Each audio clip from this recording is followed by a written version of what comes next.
Hello dear Sagittarius यानी धनु राशि में सुरेश को ट्रिप्लस इन द टैरो से। तो आज हम सेजिटेरियस यानी धनु राशि की 17 से लेकर 24 अगस्त तक के लिए वीकली यानी साप्ताहिक रीडिंग करेंगे। रीडिंग साप्ताहिक वीकली होने जनरल होने के कारण आप पर मैच हो भी सकती है, नहीं भी हो सकती। जिस पर जितने मैच होते प्लीज आप एक्सेप्ट कर सकते हैं। सनसाइन, मूनसाइन या नाम राशि जिसे चाहें आप देख सकते हैं। अगर आप पर्सनल रीडिंग चाहते हैं तो नीचे डिस्क्रिप्शन बॉक्स में डिटेल्स दी गई है, वहां जाकर चेक कीजिएगा। कोई भी कन्फ्यूजन डाउट होने पर व्हाट्सएप मैसेज के जरिए आप इसे क्लियर कर सकते हैं। तो इसमें सबसे पहले हम देखेंगे कि जो आप एक दूसरे हम देखेंगे कि जो आपके पर्सन है वो आपके लिए क्या फील करते हैं, क्या सोचते हैं। फिर देखेंगे आप क्या सोचते हैं, आप एक दूसरे से क्या चाहते हैं, आउटकम क्या रहेगा और गाइडेंस क्या रहेगी। तो ये सारी चीज़ें हम देखने वाले हैं। तो आइए सबसे पहले देख लेते हैं आपके पर्सन की करंट फीलिंग्स क्या है राइट नाउ।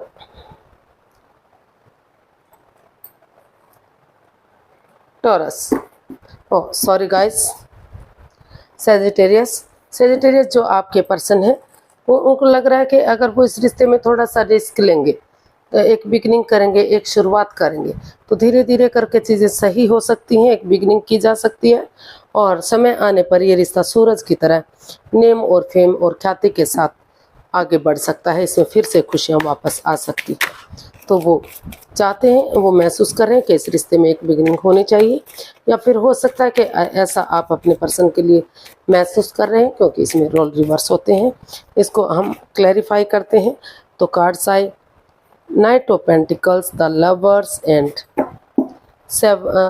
9 of pentacles. तो सेजिटेरियस जो आपके पर्सन है, क्योंकि उनको महसूस हो रहा है कि ये रिश्ता रुक चुका है, थम चुका है, आगे नहीं बढ़ पा रहा है, लेकिन और इस रिश्ते में काफ़ी गहरा प्यार भी है, अटैचमेंट भी है, फीलिंग भी है, इसमें नो डाउट। लेकिन कहीं ना कहीं प्यार के साथ इसमें लस्ट और एडिक्शन भी है, यानी कि दूसरे के प्रति, थर्ड पार्टी के प्रति अट्रैक्टेड होना, या तीसरा पर्सन इन्वॉल्व होना, या फिर हिडन लव होना।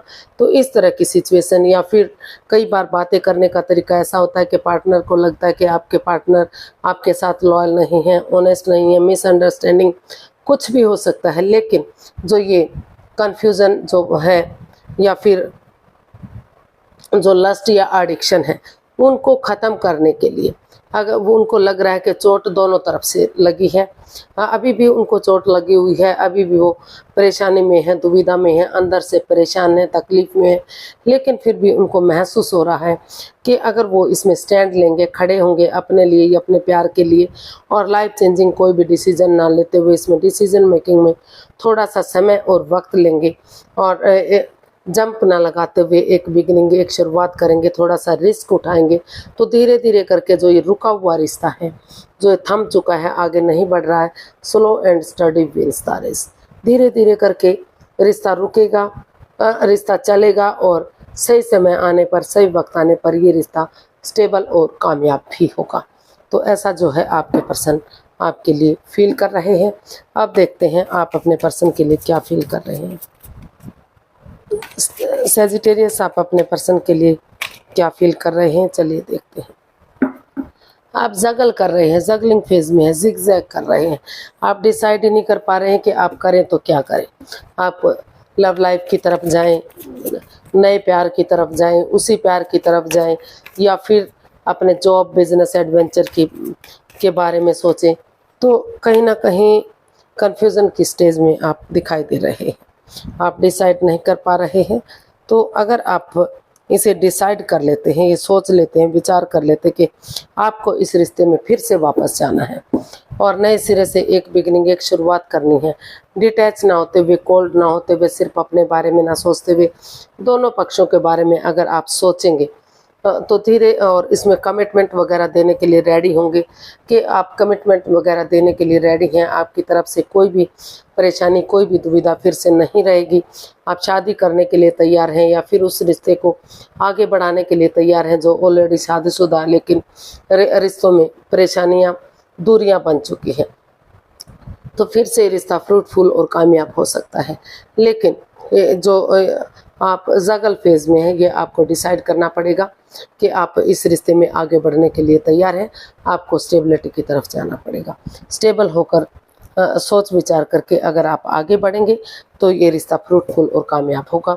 ऐसा आप अपने पर्सन के बारे में सोच रहे हैं, महसूस कर रहे हैं कि आपको अपने आप को स्टेबल करते हुए नए सिरे से दोनों पक्षों के बारे में सोचते हुए आगे बढ़ना चाहिए और इस रिश्ते में कमिटमेंट वगैरह देने के लिए रेडी और तैयार होना चाहिए ताकि रिश्ता आगे बढ़ सके। अब देख लेते हैं आपके पर्सन आपके लिए आपसे क्या चाहते हैं। सैजी के पर्सन सैजी से क्या चाहते हैं। सैजिटेरियस, आपके पर्सन चाहते हैं कि वो प्यार से, प्रेम से, मिठास के साथ आपके साथ पेश आए। कड़वा ना बोले, तीखा ना बोले, क्योंकि कड़वा बोलने से, तीखा बोलने से रिश्तों में दरार आती हैं, दूरियां आती हैं। और अगर प्यार से, प्रेम के साथ अगर वो बिगनिंग शुरुआत करेंगे तो जो भी दुख के बादल हैं, जो भी परेशानियां हैं, जो भी तकलीफ़ें वो ख़त्म होंगी और धीरे धीरे करके ये रिश्ता आगे बढ़ेगा। फिर से एक नई बिगनिंग, एक नई शुरुआत इस रिश्ते में हो सकती है। तो इसको क्लैरिफाई करते हैं पेज ऑफ स्वॉर्ड्स को।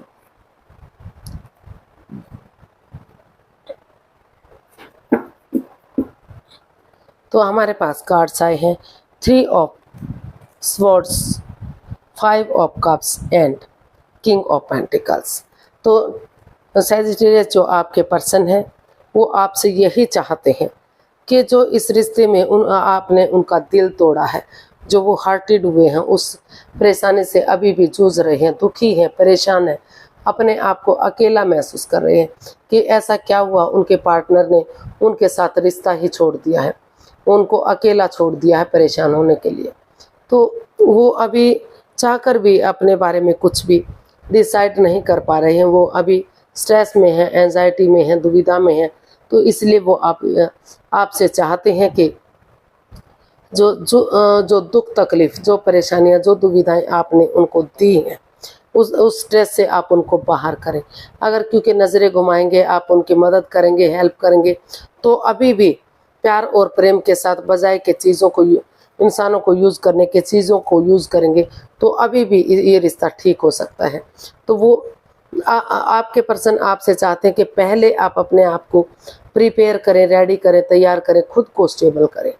और तभी अगर आप चाहेंगे तो जो ये परेशानी, जो ये सोर्स रूपी दीवार है, ये धीरे धीरे करके समय के साथ, वक्त के साथ ख़त्म होंगी और चीज़ें बैलेंस होंगी। क्योंकि अगर आप नज़रें घुमाएंगे, एक दूसरे की मदद करेंगे तो अभी भी आपकी लाइफ में प्यार और प्रेम है, लेकिन है कि वो देखना ही नहीं चाहते। तो इसलिए आप चाहते हैं कि बजाय के चीज़ों को, इंसानों को यूज़ करने के, चीज़ों को यूज़ करें और पहले अपने आप में खुद से ये गारंटी लें कि आप इस रिश्ते में आगे बढ़ने के लिए रेडी हैं, तैयार हैं, आप इस रिश्ते को चला सकते हैं। तो तभी ये दुख के बादल ख़त्म होंगे, तभी ये परेशानी ख़त्म होगी और तभी रिश्तों में सुधार होगा। तो ऐसा वो आपसे चाहते हैं कि पहले आप अपने आप से खुद से गारंटी लें, खुद पर विश्वास करें, खुद पर भरोसा करें, अपने आप को स्टेबल और प्रिपेयर करें, तभी आप दूसरे की मदद के लिए आगे बढ़ें। तो देख लेते हैं आप अपने पर्सन से क्या चाहते हैं। Equal give and take of energy चाहते हैं आप, बैलेंस चाहते हैं, स्टेबिलिटी चाहते हैं।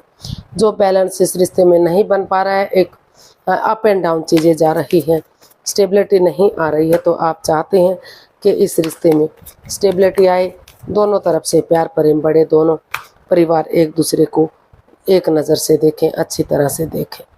तो हमारे पास कार्ड्स आए हैं कि जो इस रिश्ते में आप अपने पार्टनर से चाहते हैं कि जो इस रिश्ते में जगल हो रहा है, डिसाइड ही नहीं हो रहा कि वो कैसे करें, क्या करें, वो इस रिश्ते की तरफ बढ़े या नए रिश्ते की तरफ बढ़े या नई अपॉर्चुनिटी की तरफ बढ़े।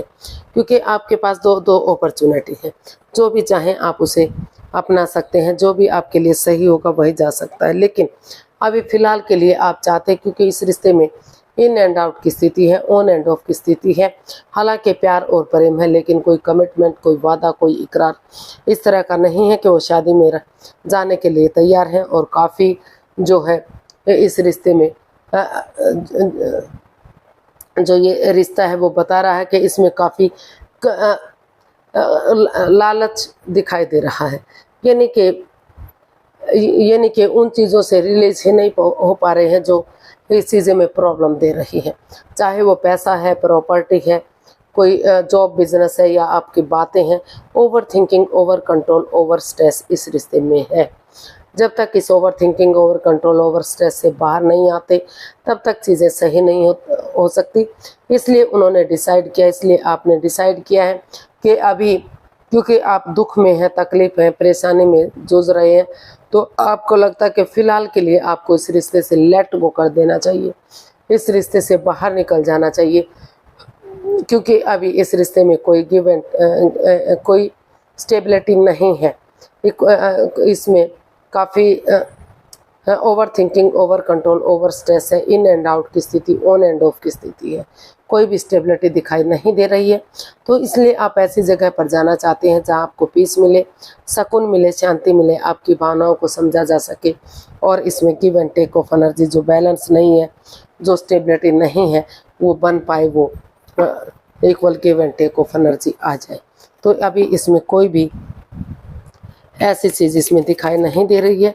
तो इसीलिए अभी आप इस रिश्ते से लेट गो करना चाहते हैं। आपको लगता है कि अगर आप इस रिश्ते से बाहर निकलेंगे, जहाँ पर ऐसी जगह पर जाएंगे जहाँ आपकी भावनाओं को समझा जा सके, आपके प्यार को समझा जा सके, आपको समझा जा सके और सही समय सही वक्त आने पर एक बिगनिंग, एक शुरुआत कर सके, तो अभी तभी इस रिश्ते में give and take of energy आएगी, बैलेंस और स्टेबिलिटी आएगा, जब आप एक दूसरे की भावनाओं को समझेंगे और नए सिरे से इसमें बिगनिंग और शुरुआत करेंगे। तो ऐसा अभी इसमें कुछ दिखाई नहीं दे रहा है। तो देख लेते हैं। तो अभी इसमें कोई एक्शन नहीं दिख रहा है कि कोई भी कोई एक्शन ले रहा है। तो इसका आउटकम देख लेते हैं, आउटकम क्या रहेगा। इसका आउटकम बता रहा है कि दोनों तरफ से ही स्टेबल, इसमें एक दूसरे से प्यार और प्रेम है, अटैचमेंट है, फीलिंग्स है। वो एक दूसरे को मानते हैं कि उनके ये रिश्ता अभी भी सोलमेट हो सकता है, सोलमेट काइंड ऑफ कनेक्शन हो सकता है, चीज़ें सही हो सकती हैं और इस रिश्ते को काफ़ी लॉन्ग लाइफ चलाया जा सकता है, स्टेबिलिटी इस रिश्ते से आ सकती है। तो इसका आउटकम काफ़ी, इसको क्लैरिफाई करते हैं। तो 7 of cups, death and strength. तो इसका आउटकम बता रहा है कि जो भी इस रिश्ते में कन्फ्यूज़न रही है, तो उन्होंने डिसाइड किया कि सोच विचार करके 2 कदम पीछे हटते हुए, क्योंकि उनके पास और भी लव ऑफर हो सकते हैं, लेकिन उन्होंने डिसाइड किया कि वो भी भ्रम जाल हो सकते हैं, माया जाल हो सकते हैं, उसमें वो फंस सकते हैं। इसीलिए रुक कर ठहर कर सोच विचार करके उन्होंने डिसाइड किया है कि जो भी इस रिश्ते में ओवर थिंकिंग है, या फिर घर के लोग हैं, कोई पड़ोसी, कोई रिश्तेदार, कोई क्लिक, जो भी कोई है, उन चीज़ों को ट्रांसफॉर्म कर लेना चाहिए, उन चीज़ों को बदल देना चाहिए, ताकि समय के साथ, वक्त के साथ चीज़ें सही हो सकें। क्योंकि जब तक उन चीज़ों को नहीं बदला जाएगा तब तक चीज़ें सही नहीं हो सकती। तो इसलिए अब हिम्मत करते हुए, अपने अंदर का डर बाहर निकालते हुए, करेज, हिम्मत और साहस के साथ वो इस रिश्ते में उन्होंने सोच लिया है, डिसाइड कर लिया कि वो आगे बढ़ेंगे और इस रिश्ते को स्टेबल करेंगे, कामयाब करेंगे। क्योंकि उन्हें जो है, जो भी उनके पार्टनर करते हैं वो उन्हें बहुत अच्छा लगता है, उनको लगता है कि हर चीज़ को वो खूबसूरती से अंजाम देते हैं। तो इसीलिए उन चीज़ों को वो चेंज करना चाहते हैं, ट्रांसफॉर्म करना चाहते हैं, जो इस चीज़ें में कन्फ्यूज़न पैदा कर रही हैं, दिक्कतें दे रही हैं, और हिम्मत के साथ, यूनिवर्स की ब्लेसिंग्स के साथ वो इस रिश्ते में आगे बढ़ना चाहते हैं, इस रिश्ते को स्टेबल और कामयाब बनाना चाहते हैं। इसका आउटकम यही बता रहा है कि अगर सोच विचार करके उन्हें आगे बढ़ना चाहिए और इस रिश्ते को हिम्मत के साथ अगर आगे बढ़ेंगे तो इस रिश्ते को कामयाबी मिलेगी और ये रिश्ता स्ट्रॉन्ग और मजबूत बनेगा। तो यूनिवर्स की तरफ से ब्लेसिंग्स देख लेते हैं। यूनिवर्स जी गाइड कीजिए प्लीज़, सेजिटेरियस पर्सन के लिए क्या मैसेज या गाइडेंस हो सकती है।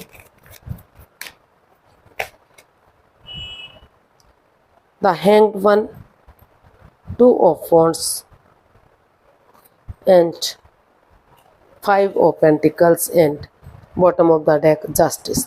यूनिवर्स जी आपको मैसेज देना चाहते हैं, गाइडेंस देना चाहते हैं कि इस रिश्ते में जो इन एंड आउट की, ऑन एंड ऑफ की स्थिति है, जो एक दूसरे पर बिलीव और भरोसा नहीं किया जा रहा है। सब कुछ होते हुए भी आप इन चीज़ों से, पैसे से, प्रॉपर्टी से, हर चीज़ से वंचित है, क्योंकि परिवार और फैमिली आपका सपोर्ट नहीं दे रही है। कहीं ना कहीं ये रिश्ता जो दिखाई दे रहा है, ये लव मैरिज कहीं दिखाई दे रही है, परिवार और फैमिली का उसमें सपोर्ट मिलता दिखाई नहीं दे रहा।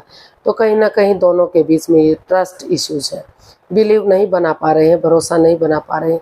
लेकिन जब तक ये बिलीव और भरोसा नहीं बनेगा, भले ही अंधविश्वास ना करें, लेकिन इतना विश्वास तो करना पड़ेगा कि ये रिश्ता स्टेबल हो सके, कामयाब हो सके और इस रिश्ते में एक बिगनिंग, एक शुरुआत हो सके। और जो ये स्टक एनर्जी है, जो इसमें अगर स्पिरिचुअल ग्रोथ करेंगे, नज़ारा चेंज नहीं कर सकते तो नज़रिया चेंज करते हुए अपने नज़रिए से या सामने वाले के नज़रिए से चीज़ों को देखेंगे, तो धीरे धीरे करके रिश्ता फ्रूटफुल होगा, पॉजिटिव होगा, नेगेटिविटी ख़त्म होगी, पॉजिटिविटी आएगी।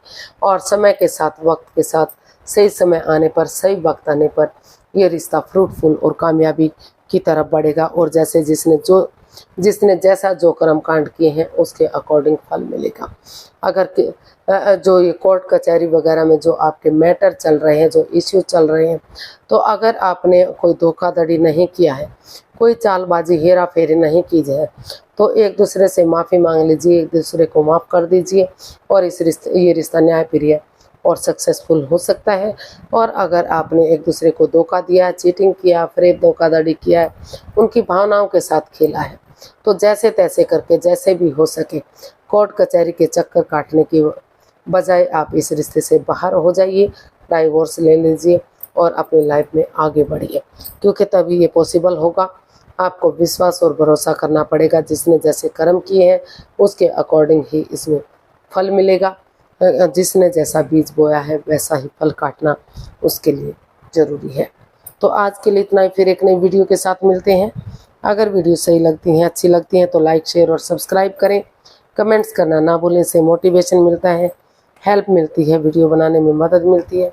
तो फिर जल्दी नई वीडियो के साथ मिलेंगे, तब तक के लिए हैप्पी रहें, खुश रहें। नमस्ते, थैंक यू सो मच।